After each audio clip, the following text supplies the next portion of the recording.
Yeah, this is anxiety inducing. Drivers are busy.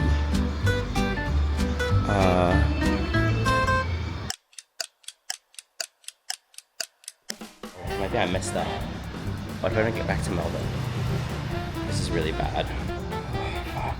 I saw the news last week. It's so crowded. Okay. It's a problem in Terminal 3. I don't know why. Do you think I left too late, or No, it's okay. this is the reason? right. Yeah, this is how most people would do it. What's your name? Matthew. Hello, Paul. Sorry. And your name is? Michelle. Michelle. Nice to meet you. Yeah, my film played, and then we had the ceremony at the Metropolitan Theatre Manila, and yeah, I was nominated, but I didn't win. No, I didn't win. But they have a lot of good indie films, and yeah, I should make one. Hope so.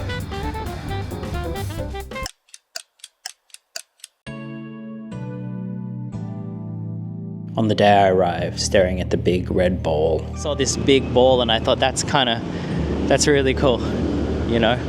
Hello, Paul. Yeah. But yeah, no, I'm really excited to go to the film screening, but just a bit nervous, of course, and I'm going in to have a coffee quickly. The version of me on day one has no idea how the rest of this trip will change his whole life. Every smile he shares, it's in every breath he inhales. It's in the footsteps on the ground. It's in each bead of sweat he wipes off his brow. And I'm in tears while editing this episode, and I can't control it. I quickly place my phone down. Because that's what the purity of being...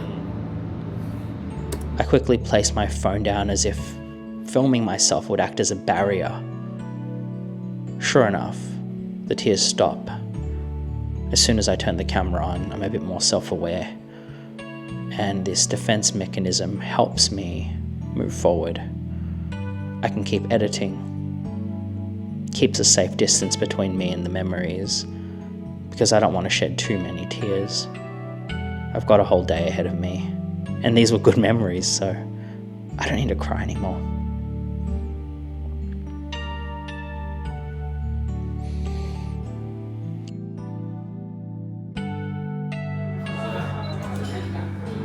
I'm gonna miss this so much. I'm gonna miss this.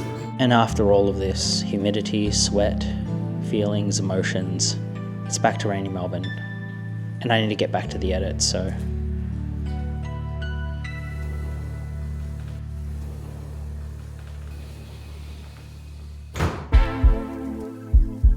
Yeah, I'm not gonna lie, I'm starting this monologue partly because of the anxiety and fear potentially not making this flight. And this will distract me a bit, so I guess that's a good thing. I totally underestimated Manila traffic. I realise now that Manila's just... Yeah. I should have just left earlier. I don't know why I lay in bed for so long. I was just tired, I guess.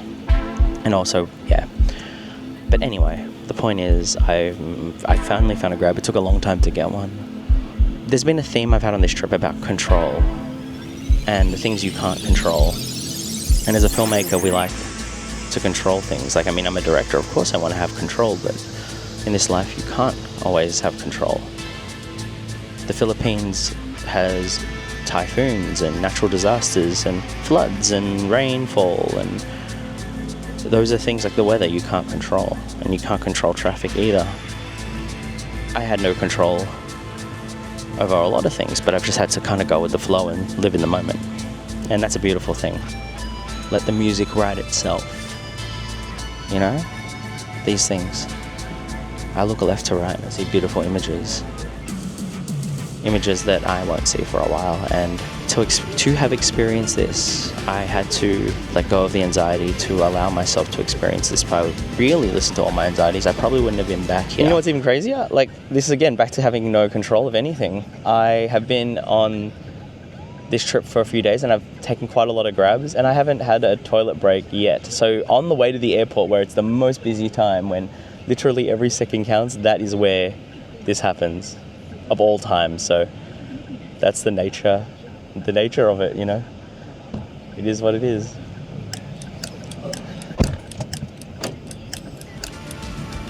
because I have that fear. I've always had it. A voice in my head that tells me, oh, that might not work out. Why are you going to go? You know, what if you have to give a speech? What if you do win, you have to give a speech? What if you don't and then you feel disappointed that you didn't win? What if you go and none of the other filmmakers want to chat with you, which obviously didn't happen because I had such a great time with all the filmmakers. Filmmakers are great, actually.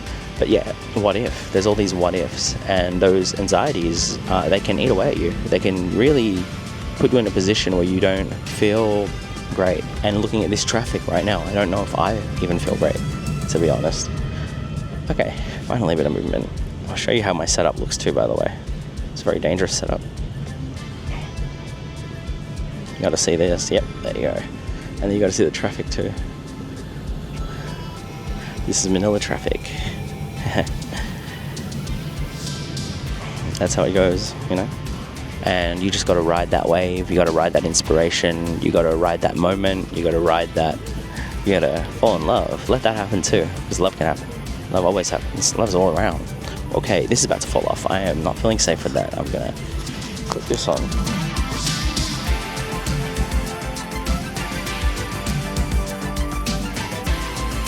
Some people ask, like, do you need a DJI to vlog? I like using it, but if you can get a nice shot, any camera can be good. And this is proof of that. I think this is a beautiful shot. Yeah, I mean, some would say it's a bit digital looking, or it doesn't look like a film camera, or all that, but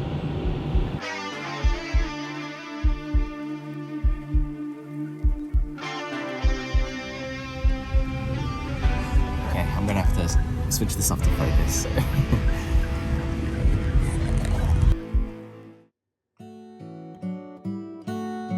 I tend to get this way just before a flight. I tend to get this way because when you're on a plane, you're actually caught between time zones. You're neither here or there. You're like a ghost, actually. But it's funny because I've always felt comfortable on planes. Maybe to some extent I am a ghost. Maybe to some extent, like, I'm never really here. Like, I am here, but I'm not here. But isn't that what my film was about? My film that just played it. The film festival wasn't that. The movie that I made was about that topic. And so therefore, I am living my art still in some way. I'm living my art in a different way. I'm living it in a way that has genuine interest in keeping myself healthy. But I also understand that some of my best films were made when I was completely fucked up. And some of the best relationships I had were too.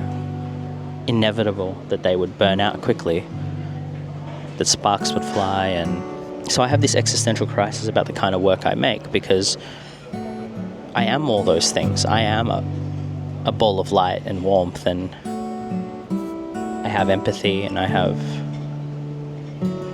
genuine care. And at the same time, I'm also cold, detached, heartless, greedy, vain. And while saying all these things about himself, he realized what he had learnt in Manila. He realized and accepted that he was the light and the dark. He realized that for the most part, he wasn't acting on the darker aspects of his psyche. He was, in fact, not only making art from his good side, but he was living it. He was art. But what artist isn't?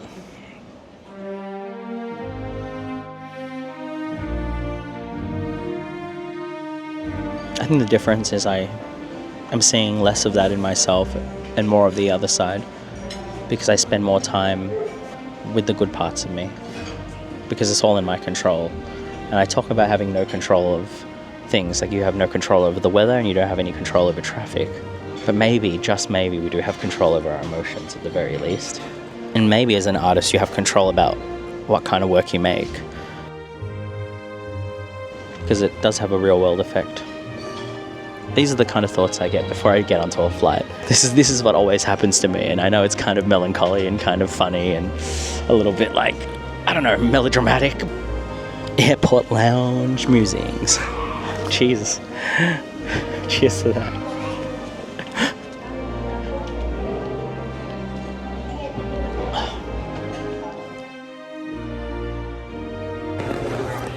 and he would take that camera and place it down to tell his story. In his future, in an edit suite, he would take those selected memories and place them in a timeline, and that would be this episode. While boarding the plane, he would feel lucky for experiencing this, but also for being a filmmaker. Lucky because for every memory he'd forgotten, he'd have this footage to remind him how beautiful and how fragile life can be. Lucky because human progress and change is possible. Lucky because he had grown. 9 years, bro. 9 years since I filmed my movie here. Lucky because he need not be stuck in traffic no more.